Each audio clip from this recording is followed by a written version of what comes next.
Welcome to part 4 of my Security Plus practice exam walkthrough, where you see how I tackle each question just like I did on the actual CompTIA Security Plus exam.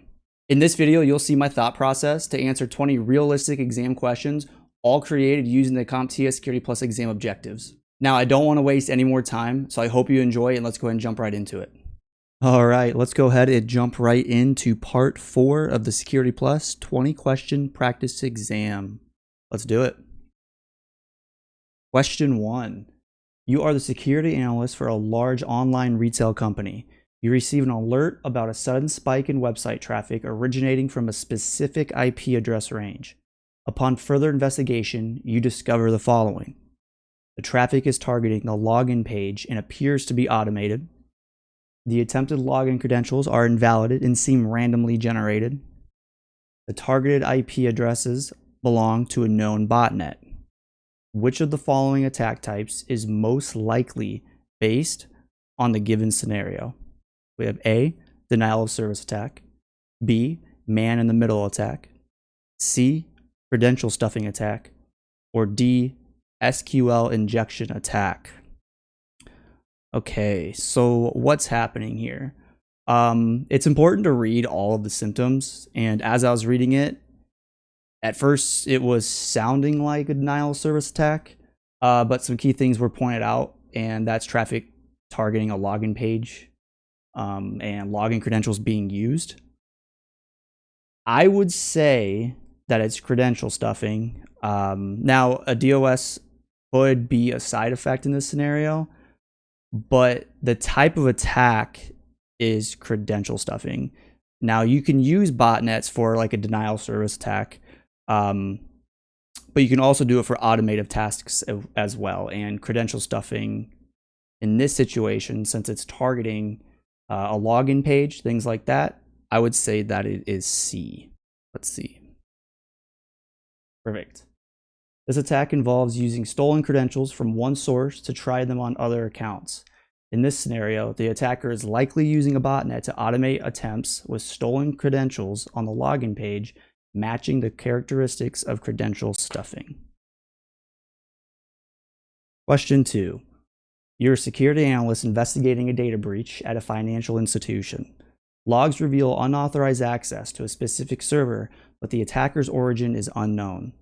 You discover the server uses a rarely used cloud service with limited documentation. Which of the following techniques is least likely to help identify the attacker's origin? A, analyzing network traffic logs for suspicious patterns. B, reviewing the server's configuration files for potential misconfigurations. C, researching known vulnerabilities in the specific cloud service. Or D, conducting social engineering attacks on internal employees. Okay, so it's asking which one of the following would most likely not help, right, with identifying the attacker's origin. So let's go ahead and go through each one here. For A, for something like this, you would analyze network traffic logs. So that makes sense. For B, this one also makes sense. For C, it mentioned it's a rarely used cloud service. So researching any known vulnerabilities would help. And then for D, a social engineering attack on internal employees doesn't really make sense here. So I'm going to go with D for this one. All right. Social engineering in this scenario is unlikely to yield information about the attacker's origin, as they've already bypassed internal security measures. It focuses on human manipulation, not technical investigation. Question 3. You're hired for a web application assessment. During reconnaissance, you uncover an outdated content management system with documented vulnerabilities, usernames exposed in a recent data breach, and a custom login page lacking multi-factor authentication. Which technique should you prioritize next? A, password spraying against exposed usernames. B, exploiting known CMS vulnerabilities. C, social engineering employees for internal access. Or D, fuzzing the login page for hidden functionalities. Okay, so this is pretty much a pen test question, right? Pretty straightforward question. So I guess what I would prioritize next would be B, exploiting known CSM or CMS vulnerabilities. I mean, when pen testing, you want to prioritize techniques that are most likely to be successful first with the testing and research that you've already done. But before I answer that, let me go ahead and look at the password spraying against exposed usernames real quick again. Username exposed in a recent data breach. Yeah, I would go with now in the pen test, I would also do the like password spraying, but I wouldn't do that next, if that makes sense.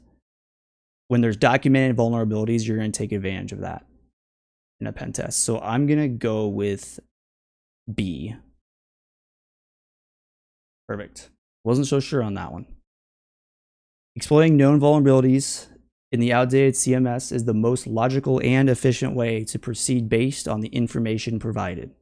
While other techniques have their place, the scenario points directly to existing weaknesses in the core system, making them the most likely point of entry. Question 4. A company migrates its on-premises servers to a public cloud provider while utilizing a hybrid cloud approach for specific applications. They are concerned about maintaining consistent security controls across both environments. Which approach best addresses their concern? A, implementing separate security controls for each environment. B, leveraging the cloud provider's native security features only. C, utilizing a centralized security information and event management system. Or D, reinstalling all security software on cloud instances. All right, so let's go ahead and use the process of elimination on this one here. For B, that doesn't help with the on-premises applications, so I'm ruling that one out there since the question pointed towards a hybrid approach. D, that one doesn't make sense at all. It doesn't make sense to reinstall all security software on cloud instances. You're going to run into the same problem. So it's between A and C.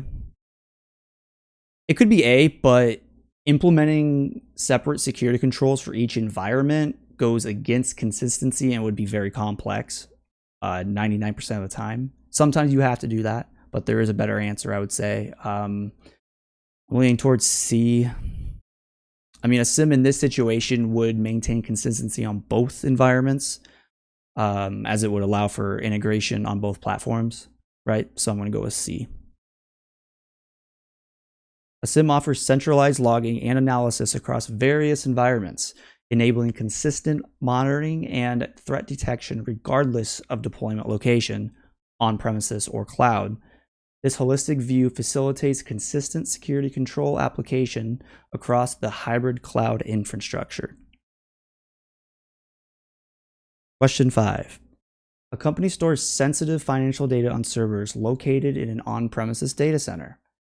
They prioritize data security, but are considering reducing physical security measures due to budget constraints. Which action could pose the greatest risk to data security? A, replacing physical security guards with video surveillance. B, upgrading server access controls to multi-factor authentication. C, implementing data encryption for stored and transmitted data. Or D, disabling server room alarm systems due to frequent false alarms. Pretty straightforward question here. So which action could pose the greatest risk to data security? Out of all those, I would say D. You wouldn't disable the server room alarm. You would investigate on why there's frequent false alarms. So I'm going to go with D.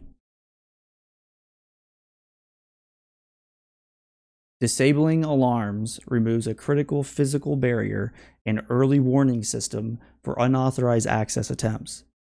Frequent false alarms warrant investigation and potential system adjustments, not complete disablement.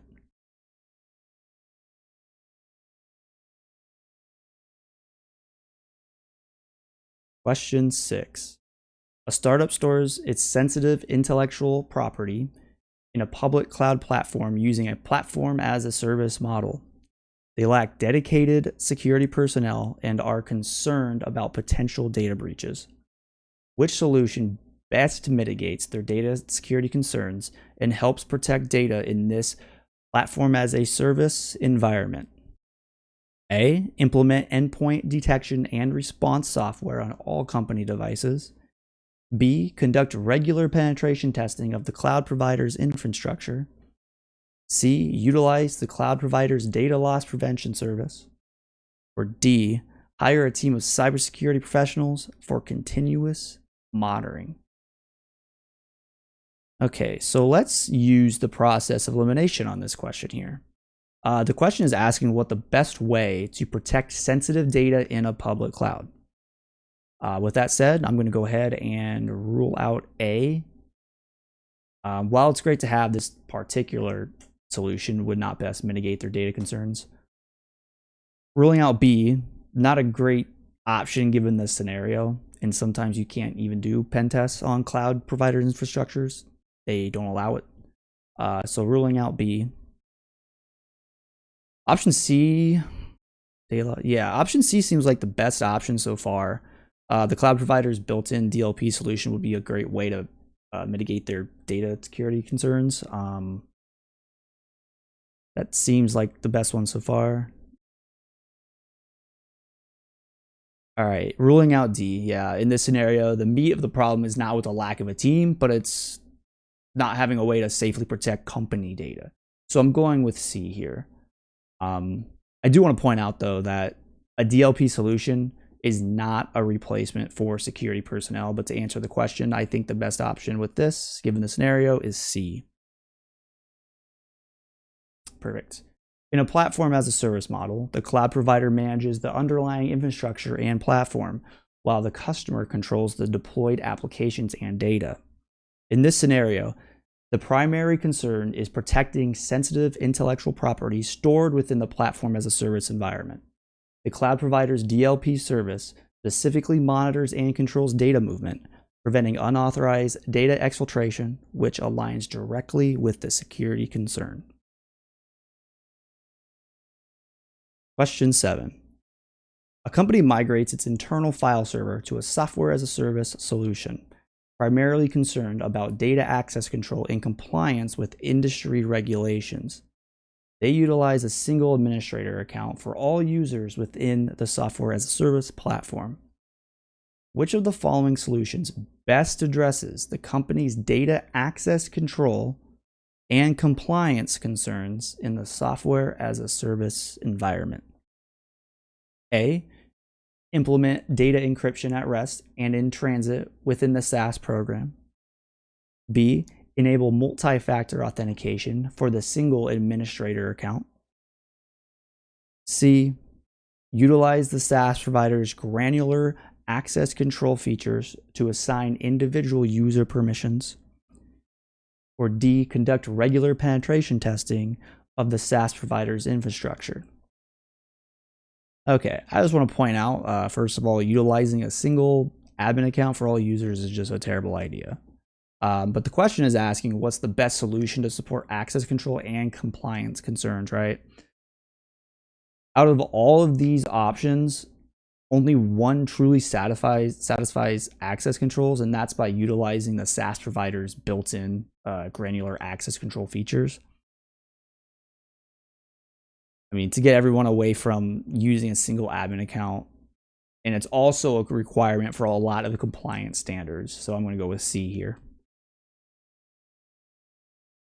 The provider's granular access control features directly address the data access control issue by allowing the company to define appropriate access levels for each user, ensuring compliance and minimizing data exposure. Question 8. A company allows employees to use personal devices for work purposes with a bring your own device program. However, they lack a secure mobile container solution, leading to concerns about data isolation and potential malware infections on employee devices. Which of the following solutions best address the company's data security concerns related to a bring your own device accessing corporate data? A. Utilize a mobile device management solution with secure container technology. B. Implement mandatory encryption for all mobile devices accessing company resources. C. Conduct regular penetration testing of the company's internal network infrastructure. Or D. Install antivirus software on all employee devices accessing company data. All right, so let's take a look here. The question is asking what the best solution is to support data security related to a BYOD program accessing corporate data. Out of all these options, the best possible solution would be containerized mobile device management solution, right? So let's see why. Let's look at B here. B, you can't really enforce that on a user's device without some sort of MDM solution anyway. Like, it can't be enforced or properly tracked. C, pen testing the network wouldn't do anything to protect the data security on employee-owned devices. And D, installing antivirus software on employee devices is just not realistic. I'm going to go with A here. The scenario highlights concerns about data isolation and malware on personal devices accessing corporate data. While other solutions offer security benefits, directly isolating and securing work data on personal devices is crucial. Question 9. A company recently implemented a new cloud-based customer relationship management system, or CRM. They require strong authentication for all user access and want to grant different levels of permissions based on user roles within the organization. Which of the following solutions best addresses the company's authentication and authorization needs for the new CRM system? So both authentication and authorization. A. Implement single sign-on using passwords and static MFA tokens. B. Use the CRM system's built-in role-based access control and log in using username and password. C. Deploy a zero-trust security model with dynamic MFA based on user context. D. Require complex passwords and conduct regular phishing simulations for all user awareness. Okay, so some things I want to point out here is the answer must satisfy what the best solution would be for authentication and authorization. And remember, authentication is, are you who you say you are? And authorization is, are you allowed to do or access what you're trying to do and access? So for A, it supports authentication but not authorization. For B, it looks like it supports both. For C, it's great and all, but the question is regarding the CRM system itself, so I'm not going to go with C. And for D, it only supports authentication. I'm going to go with B here. It supports both. The scenario requires both strong authentication and role-based authorization. While other options offer security benefits, directly leveraging the CRM system's built-in features aligns with best practices and efficiency. Question 10. A company experiences a ransomware attack, encrypting critical data and disrupting operations. They have backups, but the attack vector remains unknown. Executives pressure to restore systems quickly, even if it means potentially overwriting valuable forensic evidence. Which action best balances the need for rapid recovery with the importance of preserving digital evidence for a potential investigation? A. Restore all systems and data from backups immediately, prioritizing business continuity. B. Identify critical systems for recovery and restore them first, while preserving evidence on others. C. Isolate infected systems and conduct a thorough forensic investigation before any recovery attempts. Or D. Delete encrypted files and rebuild affected systems from scratch to ensure complete security. All right, so this one can be a tough one. Now, in a real world scenario, certain regulations require the use of forensics. But the priority here is to get back up and running as soon as possible, even if it results in the loss of some of the forensic evidence, right? So to satisfy the question, the answer will support both swift business continuity and some sort of data preservation. And out of all of these, B would be the best option for that. It would allow for critical systems to be restored and allow for potential further investigation to try and discover the attack vector. So I'm going to go with B. Balancing rapid recovery with digital forensics requires a strategic approach. While complete preservation is ideal, immediate action might be necessary for critical business functions. Question 11. A small company experiences a data breach, exposing customer information. They lack a formal incident response policies and procedures, leading to confusion and delays in containing the incident and notifying affected individuals. Management understands the need for an IR plan, but wonders if a formal document is necessary for their size. What best explains the importance of having documented policies and procedures for incident response, even for small organizations? A. Complying with specific industry regulations requires a formal IR plan. B. Formal documentation simplifies training and ensures consistent response across employees. C. Having a written plan helps demonstrate due diligence in case of legal action. Or D. Complex security frameworks are necessary to create an effective IR plan. Okay, so let's take a look here. And I can already rule out D since that's just not true. While C is technically true, it does not satisfy the question the best. Also, not all incidents result in legal action anyway, so that doesn't make it the best answer for this scenario. So A or B, right? With A, although specific industry regulations require an IR plan, that's not the concern regarding this scenario. The concern and problem is that they have issues when it comes to the actual procedures itself. So I'm going to go with B, formal documentation to simplify training for employees. Perfect. A clear written plan provides a readily available reference for employees, facilitating understanding of roles, responsibilities, and proper response during incidents. Question 12. A rapidly growing startup prioritizes innovation and agility in its culture, but lacks formal security policies. They believe their small size and agile nature make them less susceptible to attacks. Which of the following best explains why security policies are crucial for even small, agile organizations like this startup?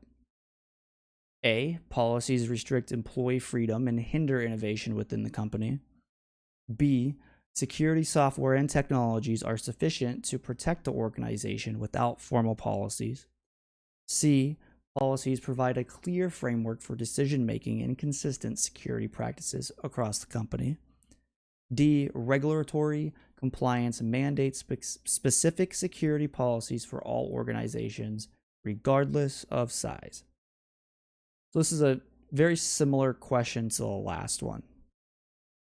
And the question is asking, why are security policies important for an organization? And out of all these options, C is going to be the best. It pretty much sets the baseline for policies and procedures. So I'm going to go with C here. Very similar to the last question, though. While other options offer considerations, this is the best option that highlights the core importance of policies for security. This is critical for all organizations, including agile startups, to mitigate risk and build a strong security foundation. Question 13. A company develops and sells a popular mobile app utilizing a third-party cloud service for data storage and processing. They recently received reports of unusual activity within their app, potentially indicating a security breach.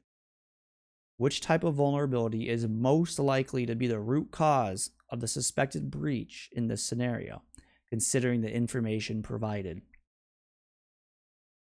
A. Buffer overflow vulnerability in the company's mobile app code. B. SQL injection vulnerability. C. Zero-day exploit targeting a specific vulnerability in the third-party cloud service. D. Man-in-the-middle attack intercepting communication between the app and the cloud service.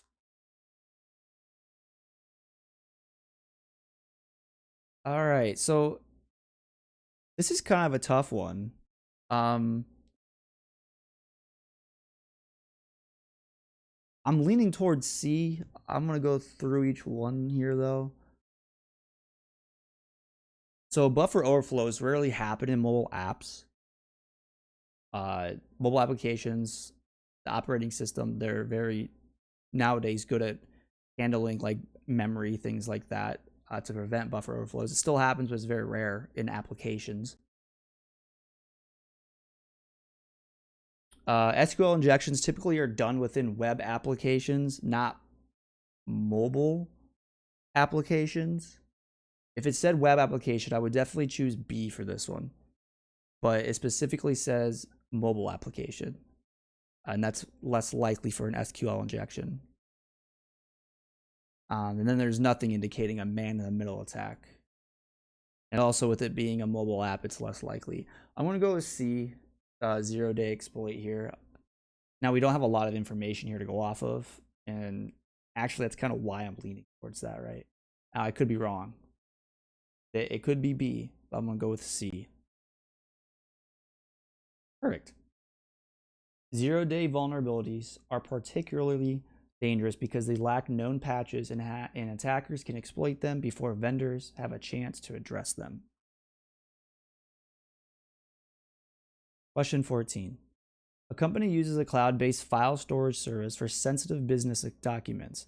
They rely on strong passwords for user accounts but haven't implemented multi-factor authentication. Recently, an employee falls victim to a phishing attack, unknowingly revealing their login credentials to attackers. Which type of vulnerability is most likely to be exploited by attackers in this scenario, potentially leading to unauthorized access to sensitive documents? A. Zero-day vulnerability in the cloud platform itself, allowing attackers to bypass authentication altogether. B. Cross-site scripting vulnerability in the cloud platform's web interface, enabling attackers to steal session cookies. C. Insecure direct object references, also known as IDOR, vulnerability in the platform's API. Or D. Lack of multi-factor authentication on user accounts, allowing access with stolen credentials. All right, so the vulnerability is the one that has to do with passwords here. And D is the one that makes the most sense. And while it's not a complete solution, right, in a phishing issue, MFA would help prevent unauthorized access. So I'm going to go with D. Phishing attacks are a common way for attackers to obtain login credentials. Implementing multi-factor authentication adds an extra layer of security, requiring not just the password, but also another factor. An example would be code from a mobile app for successful login.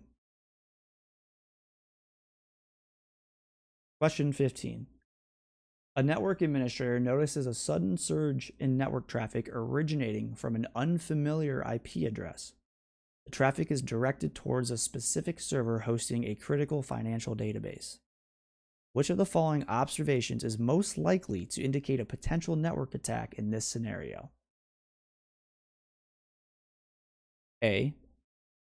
Increased CPU and memory usage on the target server, but no unusual login attempts. B. Failed login attempts, but no significant changes in network traffic volume. C. Unusual patterns in network traffic logs, including encrypted data packets and port scans. Or D. Multiple user accounts accessing the database simultaneously with authorized credentials. Okay, I would say this is a kind of a tough one here. So let's go ahead and look at the answers here and use the process of elimination. So for A, CPU and memory usage on the target server, that could be for legitimate reasons. So I'm going to rule that one out. For B, this could be an actual user just typing in the wrong credentials. So I'm ruling that one out. For C, I'm leaning towards this one. Unusual patterns, encrypted packets, and port scans, they all indicate a potential network attack or reconnaissance and then a network attack. For D, I mean, this happens all the time.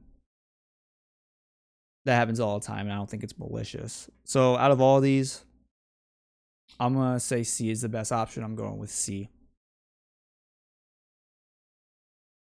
Analyzing network traffic patterns and identifying unusual activities like encrypted data, port scans, and unexpected traffic surges are crucial for detecting and responding to potential network attacks. Question 16. A software development team plans to deploy their application on a public cloud platform to leverage scalability and faster development cycles. They are concerned about potential performance bottlenecks and latency issues due to network traffic traversing the internet. Which of the following strategies best addresses the team's concerns about performance and latency when deploying their application on a public cloud platform? A. Utilize a geographically distributed cloud provider with data centers closer to their target user base. B. Choose a cloud provider offering dedicated physical service for application, avoiding shared resources. C. Optimize the application code for efficient resource utilization and minimize unnecessary network calls. D. Implement a content delivery network to cache static content closer to users and reduce load on the application server. All right, so what's the best strategy to help reduce performance issues and latency when deploying their cloud application, public cloud, due to network traffic? So let's see here.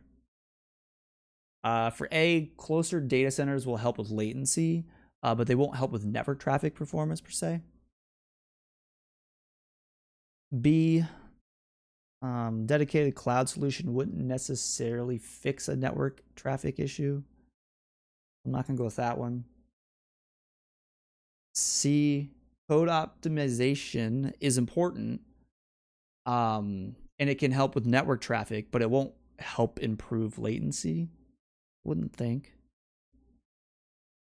And I'm going to go with D. I think it's the best option here. I mean, a CDN reduces latency. It caches static content, and it can serve the content directly. So, and also CDNs help with load balancing. So it kind of satisfies the question here. I'm going to go with the D. A CDN directly addresses the latency issue by caching static content closer to users, minimizing data travel distance.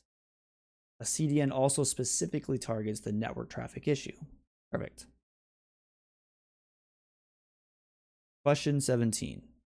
A company uses a public key infrastructure to secure sensitive data transmissions. They recently discovered a data breach where an attacker obtained a private key used to encrypt sensitive documents. Which of the following actions should the company take first to minimize the damage from the compromised private key? A. Rotate the compromised key and reissue public keys to all users. B. Revoke the compromised certificate associated with the private key. C. Implement stronger encryption algorithms for future data transmission. Or D. Immediately notify all users about the potential security compromise. All right, so this one is pretty straightforward. I'm going to go with B here. But let's go ahead and discuss each answer and why I'm going to go with B. For A, reissuing public keys to everyone would be very time consuming and unnecessary. For C, implementing stronger encryption could be a great benefit, but doesn't solve the issue of private key getting compromised. And D, this could be very extreme and doesn't really do anything to fix the compromised private key at all. I would say revoking the compromised certificate associated with private key would be the best option, so I want to go with B. In a public key infrastructure environment, compromising a private key can be a serious security breach. Revoking the associated certificate is the most critical step to prevent attackers from exploiting it and accessing sensitive data. Question 18. A small e-commerce company experiences a ransomware attack that encrypts critical customer data and disrupts their online store operations. They have no recent backups and are unable to recover the data through other means. Which of the following actions should the company take first to prioritize resilience and minimize the impact of the attack? A. Pay the ransom demand immediately to regain access to their data and resume operations. B. Activate their instant response plan, convene a crisis team, and assess the scope of the attack. C. Notify law enforcement and seek guidance on potential legal repercussions of the incident. D. Publish a public statement acknowledging the breach and apologize to the affected customers. All right. First, to prioritize resilience and minimize the impact of the attack. So this is a really good example question, and that CompTIA would have like a good sample question. And the reason I say that is because this isn't a good question, if that makes sense. So the question is, which of the following actions should the company take first to prioritize resilience and minimize the impact of the attack? And none of them completely satisfy that, I would say. I'm going to rule out A right away. There's no guarantee that the bad actors give the organization their data back after payment. And CompTIA would never have a question on their exam with the answer of it in a positive way being to pay the ransom. It's not something that they support if you look at the training documentation. So not that. It's not C. It could be required to do that depending on any regulations to work with compliance, things like that. But it would, it could delay an investigation, and it would not be the first thing that you do ever. And it's definitely not D. This will never happen immediately after an attack. There'd be other things first, right? Out of all these questions or answers for this scenario, I'm going to go with B. I wasn't sure about that one, to be honest. Effective cybersecurity resilience requires a proactive approach with documented plans and procedures. In a crisis situation, activating the incident response plan and assessing the attack's scope are the first critical steps to guide recovery efforts, minimize damage, and inform subsequent decisions. Question 19. A company uses a popular content management system to manage their public website. They are concerned about potential vulnerabilities in the CMS and want to improve the overall security posture of their website. Which of the following actions should the company prioritize to best secure their CMS and minimize the risk of website compromise? A. Implement a web application firewall to block suspicious traffic patterns directed at the website.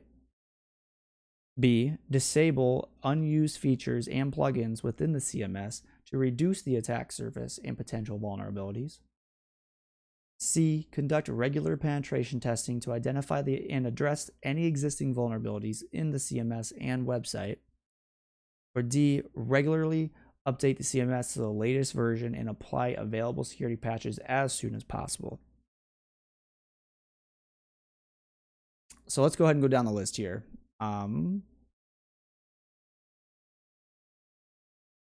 For A web application firewall could be a good option, but it's not going to detect or block all exploitation attempts. Now, in this scenario, it mentions both website and the CMS software or solution that they use. And a web application firewall could possibly do both. They could definitely do it on their website, support the website, but it might not be applicable to the CMS. It might not be possible. That's the only reason why I'm steering away from that answer. For B, disabling all unused features would not always prevent all exploitation attempts. Now, it's a good habit to do that, though. Disable plugins and features that you're not going to use. Don't think it's B, though. For C, pen testing, not feasible. Not going to go with that. I think I'm going to go with D, actually. I mean, it's the best option here given the scenario. Keeping the content management system up to date on security patches. Now, I could be wrong. Let's see. But I'm going to go with D here. It's not D, it's A. All right. While other options offer security benefits, regularly updating the CMS and applying patches directly addresses the most likely source of vulnerabilities. Yep. All right, last question. Question 20. Rapidly growing software as a service company uses a single flat network architecture for its internal systems, including development servers, production databases, and user-facing applications. They are experiencing increasing concerns about data breaches and lateral movement within the network in case of an attack. Which of the following network segmentation strategies should the company prioritize to best improve their security posture and minimize the potential impact of security incidents, considering their focus on scalability and manageability? A. Implement segmentation within their application infrastructure, creating separate network segments for microservices. B. Create network zones based on function, such as DMZ, internal network, guest network, and utilize firewalls to control traffic. C. Deploy VLANs to logically segment different departments, such as sales, marketing, etc., within the network. Or D. Migrate to a cloud-based security service that automatically handles network segmentation and security controls. Now, that was a lot of reading. All right, so all of these are great options, I would say. This is a good example of what to expect on the Security Plus exam, where all of them are great options, but there's only one that's the best, right? So let's use the process of elimination here. Right away, I'm going to go ahead and eliminate A and D. For A, it might be overkill for a company with diverse infrastructure needs and concerns about manageability complexity. So I want to rule out A. For D, cloud-based security still needs to be set up. It's not magically created because it's on the cloud, right? So that one doesn't really fall into, the area to satisfy this question. So let's see. I'm going to rule out C. I mean, VLANs are great and I recommend they use them, but B is just a better answer. when it comes to segmentation, you're gonna want different networks, right? So, and the nice thing about the different networks is that it's being filtered, specifically says here in the answer, by the firewall. So I'm gonna go with B. Perfect. This option addresses the scenario by creating functional zones with firewalls, offering targeted protection, scalability, and manageability while being cost-effective and customizable. Awesome. Well, thank you all for watching this. And this will most likely be the end of the Security Plus practice exam series. I'm going to move on to another exam, actually, so that's exciting. But yeah, I appreciate if you've watched all 4 of these videos now and stuck with it from the beginning. Thank you so much for hanging out and letting me know what you thought, and liking, subscribing, disliking if you didn't like it. So yeah, let me know in the comments what you think. Thank you.